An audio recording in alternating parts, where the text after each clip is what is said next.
आता उपमुख्यमंत्र्यांची तुम्ही भेट घेणार आहात का आणि पोलिसांचा निषेध करणार आहात का? 100% आपल्या माध्यमातूनच आता ही भेट समजावी लागेल, कारण आम्हाला प्रत्यक्ष वेळ दिलेला होता स्टेजवर मागणी मांडण्याचा, परंतु पोलिसांना पुढे करून आम्हाला रोखण्याचं काम केलं आणि या बळाचा वापर करून आम्हाला तिथे पोहोचू दिले नाही. येऊन ते 2-3 कार्यकर्त्यांना पोहोचले तर त्या ठिकाणावर त्यांनी आम्हाला 1 मिनिट थांबू दिले नाही. तुमचा हल्ला झाला का? आम्हाला 100% माझ्यासह माझ्या कार्यकर्त्यावर एका कार्यकर्त्याला सुद्धा पोलिसांनी पायाखाली तुडवले. हे अतिशय खेदजनक गोष्ट आहे. माननीय अजितदादा पवार साहेबांसारख्या एका नेत्याच्या कडून आम्हाला ही अपेक्षा नव्हती. स्थानिकचे लोकांतर त्यांच्याकडून आम्हाला अपेक्षा उरलेली आहे, परंतु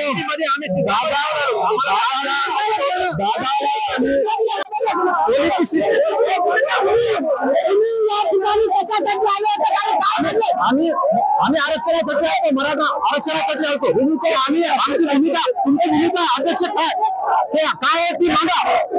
महत्वाचे अध्यक्ष येतं तुमची भूमिका मांडा. शासन विलीन चालले आतापर्यंत काय निर्णय घेतला नाही, तुमची भूमिका काय पक्ष आम्हाला 10,000 सोडलं होतं, बाहेर फेकून दिलं पोलिसांनी. आमचं म्हणणं आहे की आम्ही शिस्ती घेऊन आलो, शिस्तीमध्ये आम्ही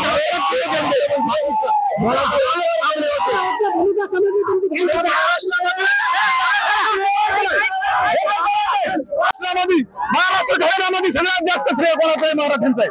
मराठ्यांनी सर्व जाती धर्माला सोबत घेऊन काम केलं, परंतु या ठिकाणी सत्तेचा गैरवापर करून स्थानिकचा आमदार आणि महाराष्ट्राचे उपमुख्यमंत्री अजित पवार दादा यांनी आम्हाला या ठिकाणी कायद्याने निवेदन देण्यासाठी सुद्धा हरवलं. या ठिकाणचे पोलीस निरीक्षक वाघमारे साहेबांनी आम्हाला शब्द दिला होता की अतिशय शांततेमध्ये 10 जणांना वर सोडणार होते. आम्हाला सोडलं नाही, धक्काबुक्की केली. या ठिकाणी ज्येष्ठ नागरिक प्राध्यापक रिटायर नंदकुमार सोनकर सरांना धक्काबुक्की केली आणि त्यांच्यावर त्यांची हालत झाली. माझं म्हणणं देश विदेशातील प्रत्येक घडामोडींचे लाईव्ह अपडेट मिळवण्यासाठी आता साम टीव्हीच्या सर्व सोशल मीडिया प्लॅटफॉर्मला लाईक, फॉलो आणि सबस्क्राईब करा. तसंच सर्व नोटिफिकेशनसाठी बेल आयकॉन प्रेस करायला विसरू नका.